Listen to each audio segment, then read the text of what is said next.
Halo, salam jumpa pemirsa. Simpo Dunia Sepekan kembali hadir menemani Anda dengan sejumlah informasi yang menarik dari mancanegara yang telah kami rangkum dalam sepekan ini. Tentunya bersama saya, Sally Sregar, inilah Simpo Dunia Sepekan selengkapnya.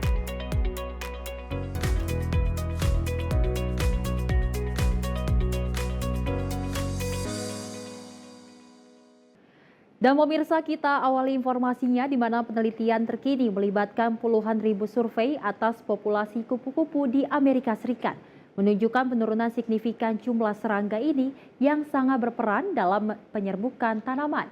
Lalu apa saja pemirsa yang berada di balik anjloknya jumlah kupu-kupu di Amerika Serikat? Berikut informasinya untuk Anda. Dalam 2 dekade, populasi kupu-kupu di Amerika Serikat turun tajam sekitar 22%. We've lost about 1 out of every 5 butterflies from 2000 to 2020, which is a massive reduction in abundance over just such a short time period. So if you imagine you went out to go watch butterflies in 2000 and you saw 100, and you went back to the same site in 2020, you'd probably only see 80 individuals.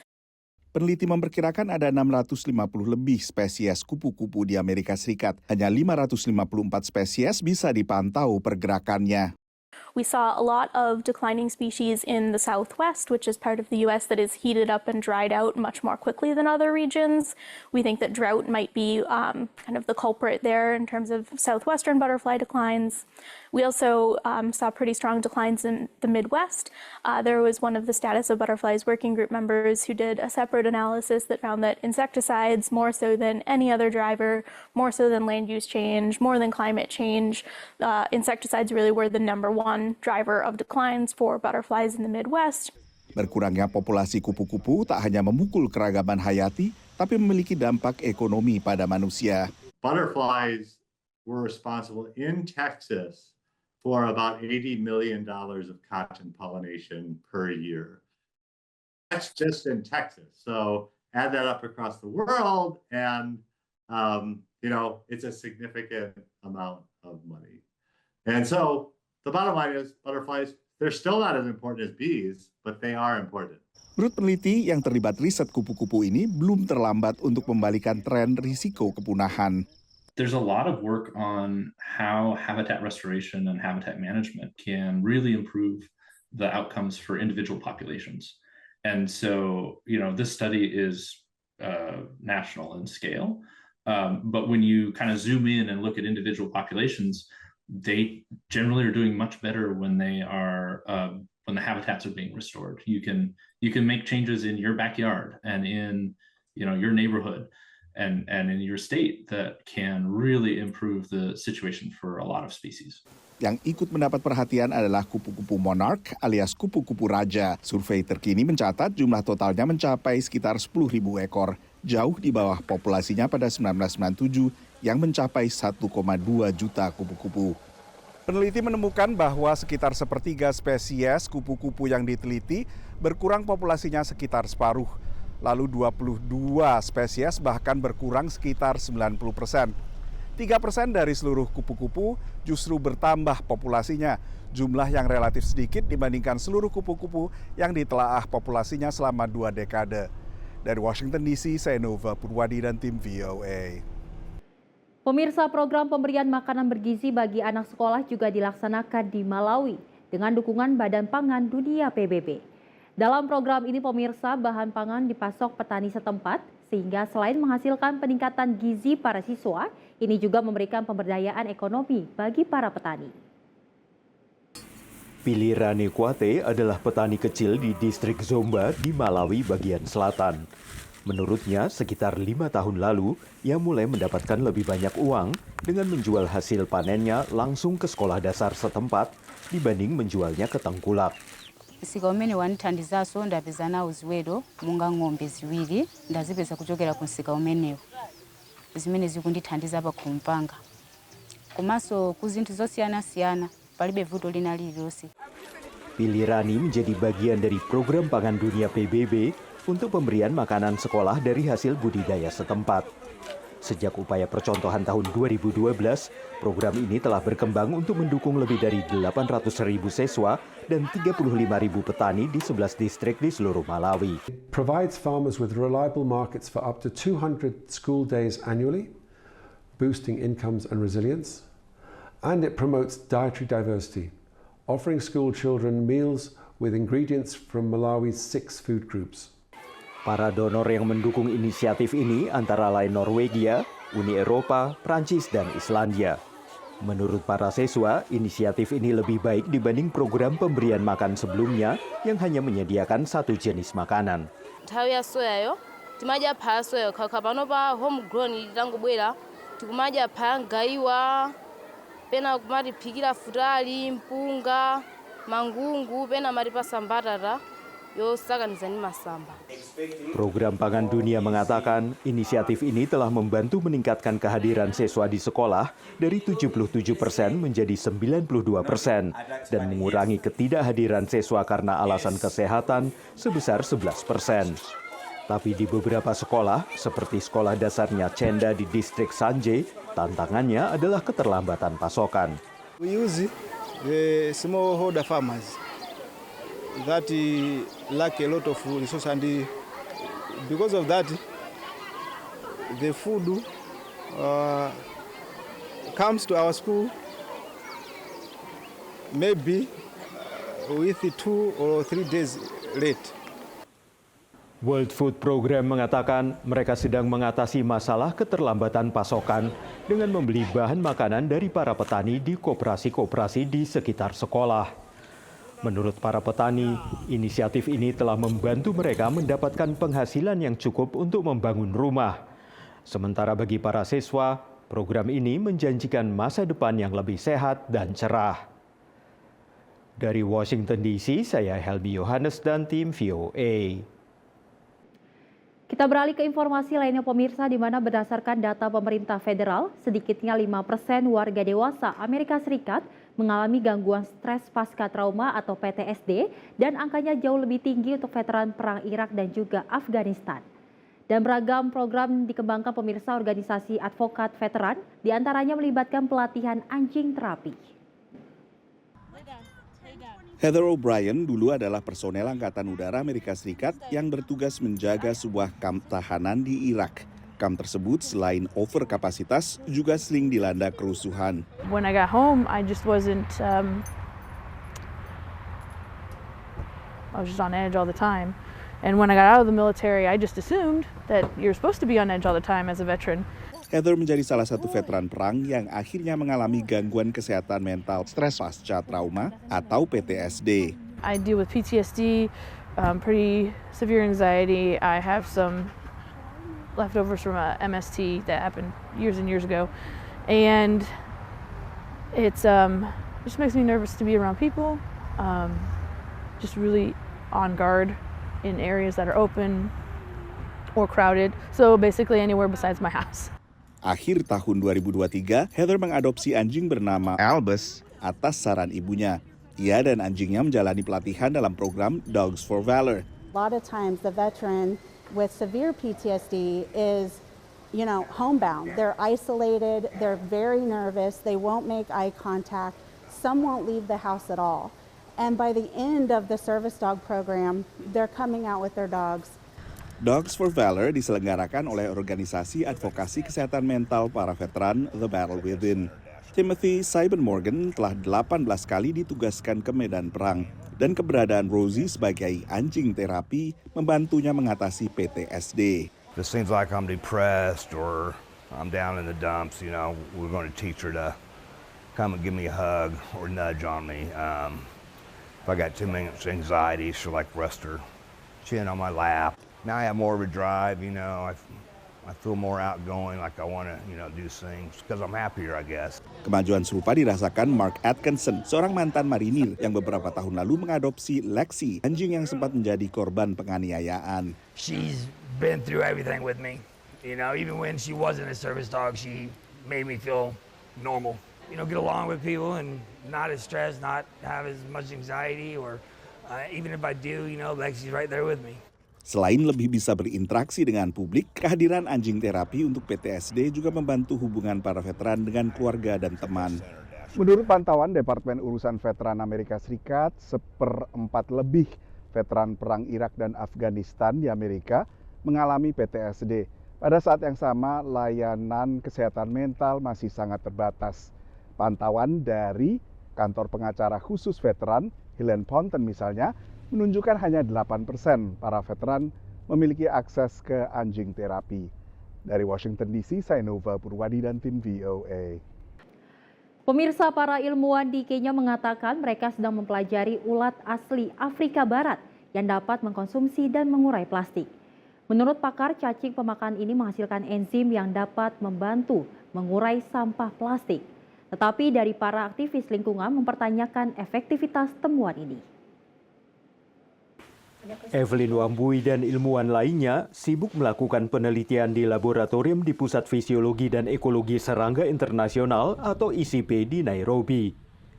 Menurutnya mereka sedang mempelajari sejenis ulat yang bisa memakan dan mengurai plastik.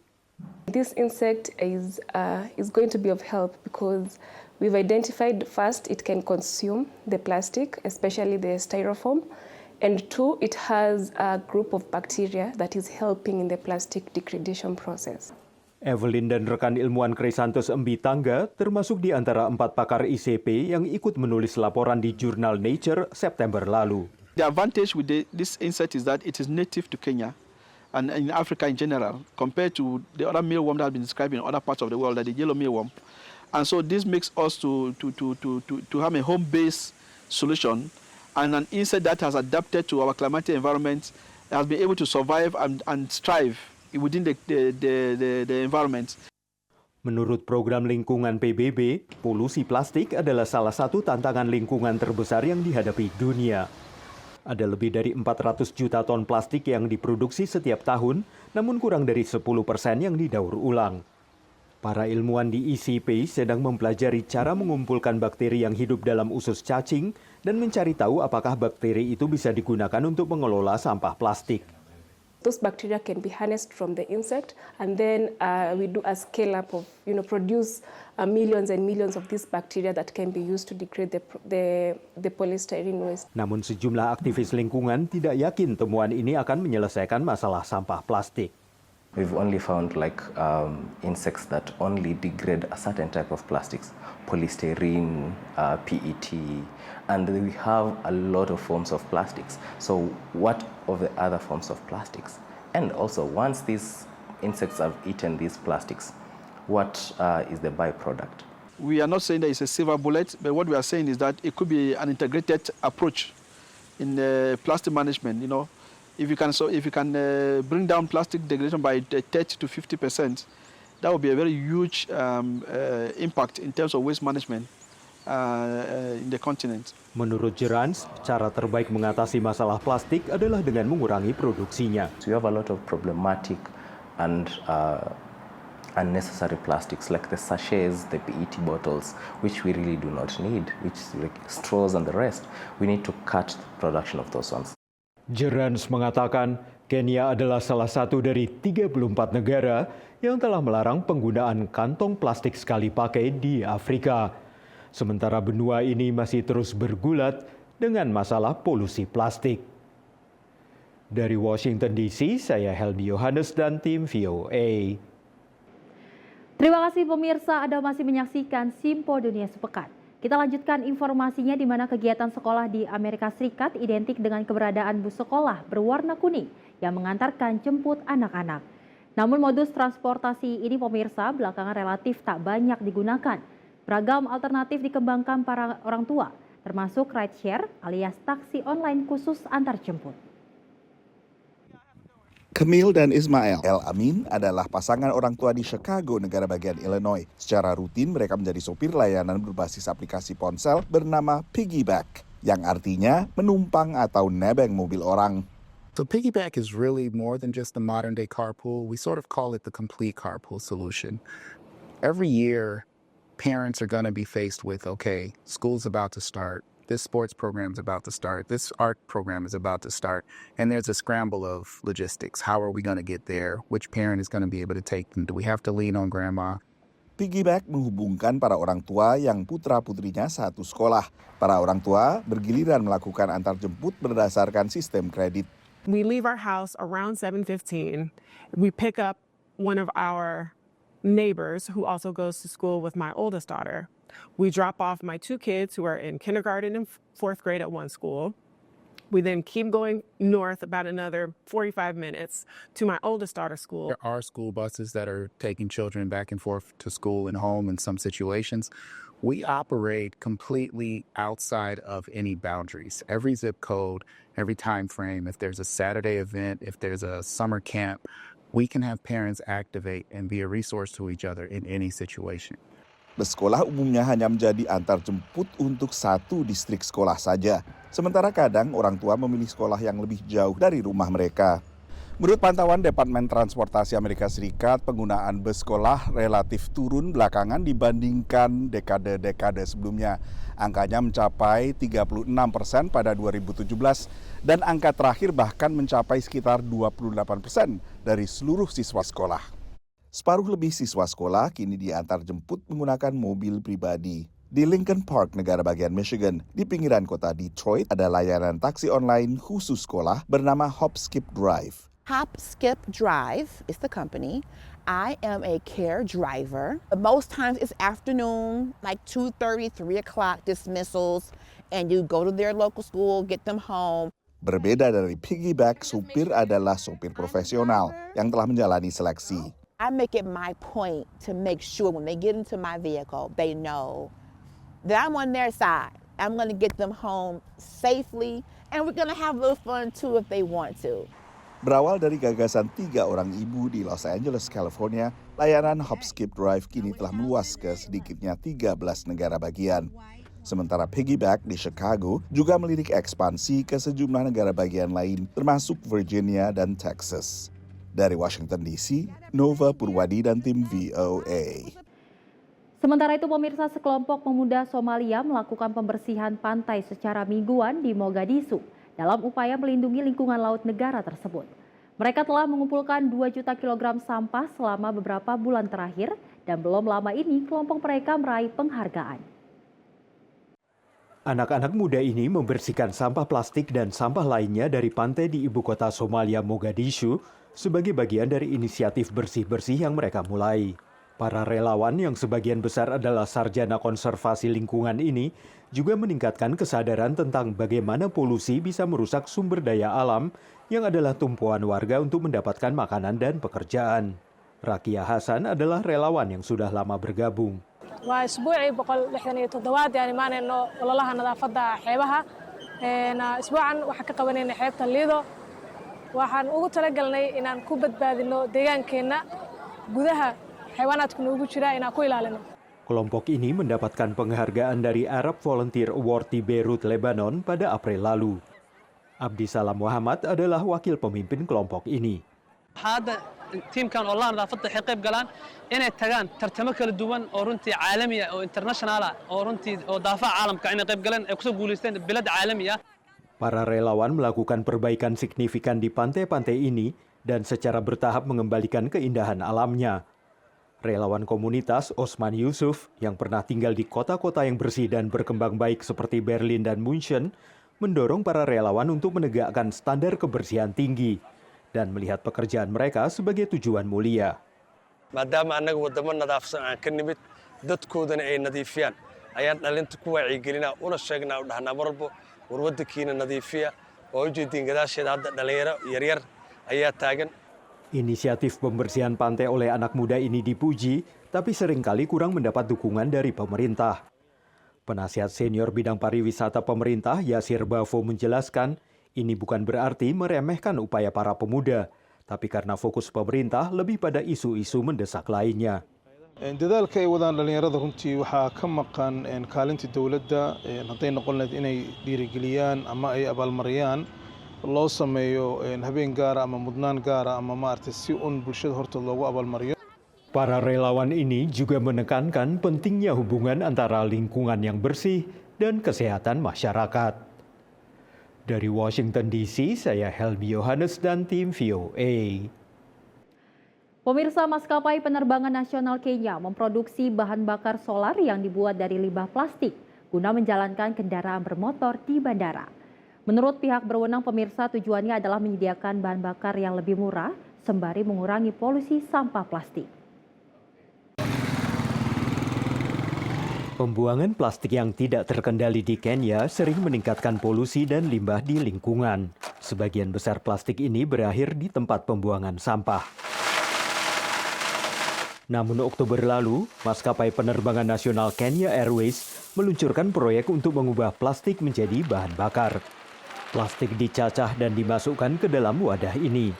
Panas akan memecah plastik menjadi minyak yang kemudian disuling menjadi bahan bakar solar untuk kendaraan darat. Menurut kepala operasi perusahaan ini, setidaknya 1.000 liter bahan bakar diproduksi setiap hari. They get people to work here in the plant and we get people to work in the community to collect that plastic from the community and pays money as well for the community. So we take that waste plastic from the community around and we use that. So 98% comes from the community around us. 2% comes from the airline. Para ilmuwan mengatakan solar yang dihasilkan dari sampah plastik kurang efisien dibanding bahan bakar biasa, menghasilkan emisi gas buang yang lebih tinggi dan memiliki titik nyala yang lebih rendah sehingga lebih mudah terbakar. Pada saat yang sama, pasokan dan harga minyak tidak menentu dan Kenya hampir tidak memproduksi minyak mentah. Jadi menurut para ahli, menciptakan alternatif bahan bakar sangatlah penting. You begin to change people to renewable energy and then also cut the dependency on fuel, on the traditional hydrocarbon fuels. And the earlier you do it, the better it will be for the country. Selain itu, polusi plastik masih menjadi masalah yang signifikan di Kenya, meski ada komitmen nasional belum lama ini untuk meningkatkan daur ulang. Diperkirakan 92% plastik di Kenya dikelola secara tidak tepat, dan hanya 7% yang didaur ulang menurut laporan terbaru. We do use the plastics that is in terms of bottles and other like trays and such like things. So when they break, we would be forced to dispose them. But now with the plant, we are able to bring them back here and recycle the same to produce diesel. Pabrik bahan bakar solar ini dirancang para insinyur Kenya dan merupakan yang pertama dari jenis tersebut di negara itu. Para pejabat Kenya Airways mengatakan memproduksi bahan bakar ini secara lokal akan menghemat biaya dan mengurangi limbah plastik. Dari Arlington, Virginia, saya Helmi Yohanes dan tim VOA. Informasi tadi pemirsa sebagai penutup jumpa kita kali ini dalam Sipo Dunia Sepekan. Dan saya Sally Sregar mewakili kru yang bertugas pamit undur diri. Terima kasih dan sampai jumpa.